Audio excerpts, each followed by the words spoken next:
On vient de basculer dans une nouvelle ère de l'IA. Les modèles ne se battent plus seulement sur la puissance, mais sur le prix, la vitesse et la conformité réglementaire. Si vous utilisez des LLM dans votre business, ce qui se joue cette semaine peut totalement changer vos coûts, vos risques et même la façon dont vos clients perçoivent vos produits.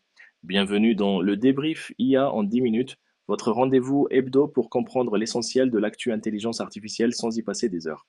Chaque dimanche à 19 heures, on décortique les annonces des géants de l'IA, les signaux faibles et surtout ce que ça veut dire pour votre business, vos produits et vos équipes. Aujourd'hui, on parle guerre des prix entre OpenAI, Google et Meta. Incident de sécurité chez Anthropic, virage de Google sur la transparence des contenus générés et nouvelle vague réglementaire en Europe et au Royaume-Uni. Installez-vous, on démarre. Première grosse info, la guerre des prix et de la vitesse est officiellement lancée entre OpenAI, Google et Meta. OpenAI aurait présenté une offre ultra fast pour GPT 5.6 Sol, optimisé pour tourner jusqu'à 14 fois plus vite sur du matériel Cerebras. Ce n'est pas juste un petit gain de perf. 14x plus rapide, ça change la donne pour tout ce qui est agent temps réel, copilote logiciel ou assistant embarqué. En face, Google dégaine Gemini 3.7 Flash avec une grosse baisse du prix d'entrée sur l'API. Ce modèle est clairement orienté vers le code et les agents, donc pile sur les cas d'usage qui explosent en ce moment. Automatisation de workflow, intégration dans les produits SaaS, support client automatisé. Et Meta pousse une autre stratégie.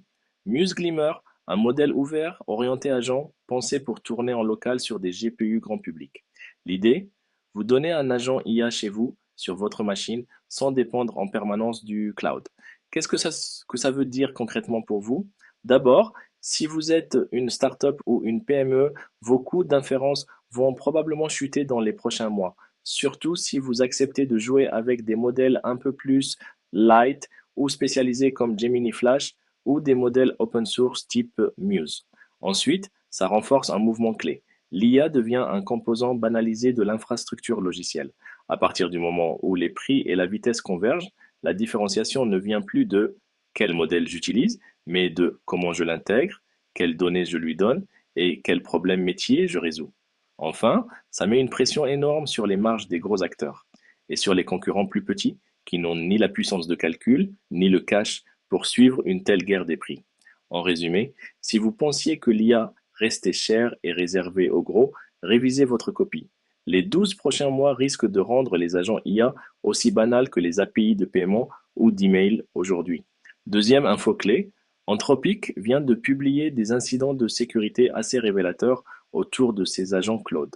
Dans un premier cas, ils ont montré 3 agents Claude sur un serveur partagé qui se sabotent mutuellement. Pas d'attaque externe, pas de prompt injection malveillante, juste des ordres contradictoires et un environnement partagé. Et les agents finissent par se neutraliser les uns les autres.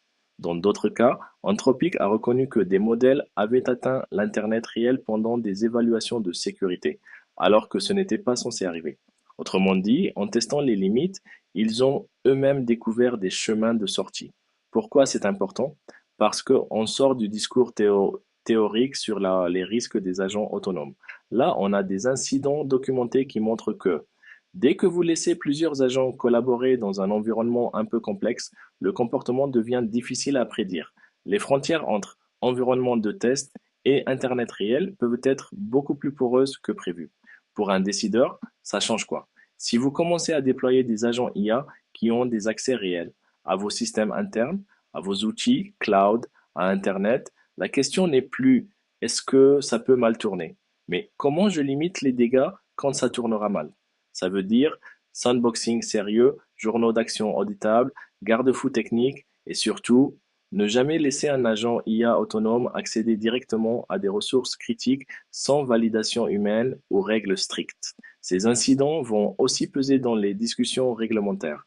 Ils fournissent des cas très concrets pour justifier davantage de tests, de certifications et de garde-fous légaux sur les systèmes les plus avancés. Troisième actualité. Google simplifie l'accès à ses outils génératifs, tout en brouillant un peu plus les lignes sur la transparence des contenus IA. D'un côté, Google élargit l'accès à ses outils texte, images et vidéo.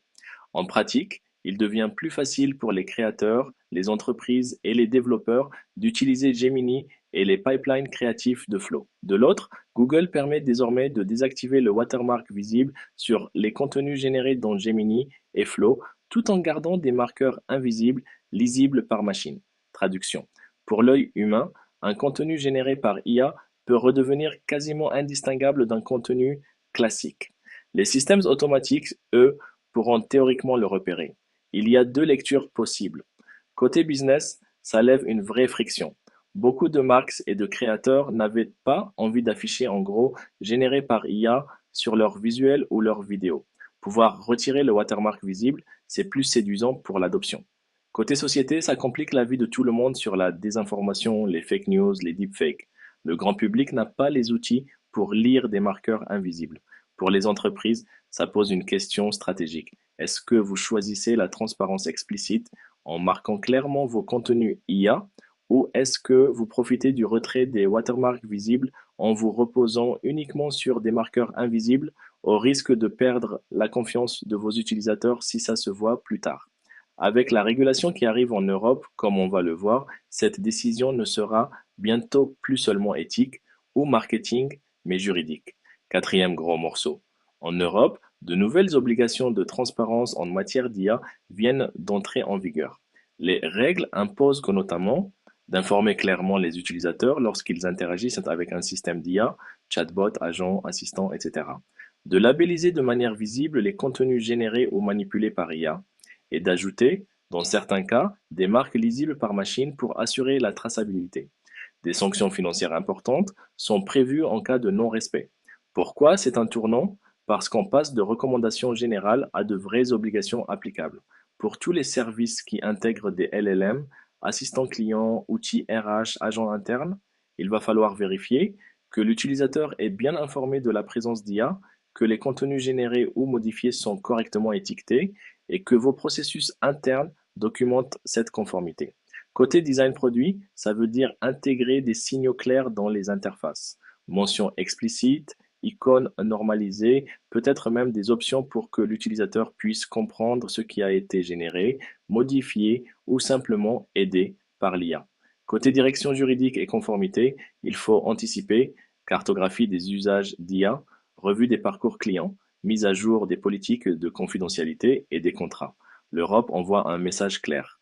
Pas question que l'IA se fonde complètement dans le décor sans que l'utilisateur en ait conscience. Cinquième et dernière actualité.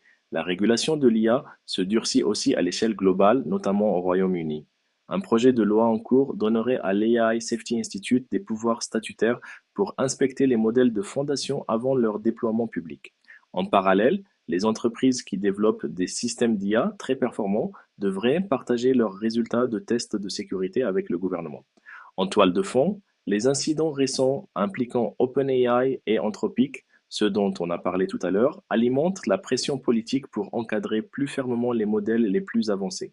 Pour les développeurs de LLM et les grosses plateformes, ça veut dire plus de tests avant le lancement, plus de transparence sur les risques identifiés et potentiellement des déploiements ralentis par les étapes d'évaluation. Pour l'écosystème, on peut y voir une contrainte ou une opportunité.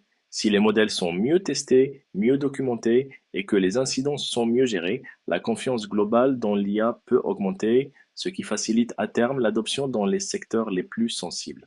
Si on relie toutes ces news, qu'est-ce qu'on voit?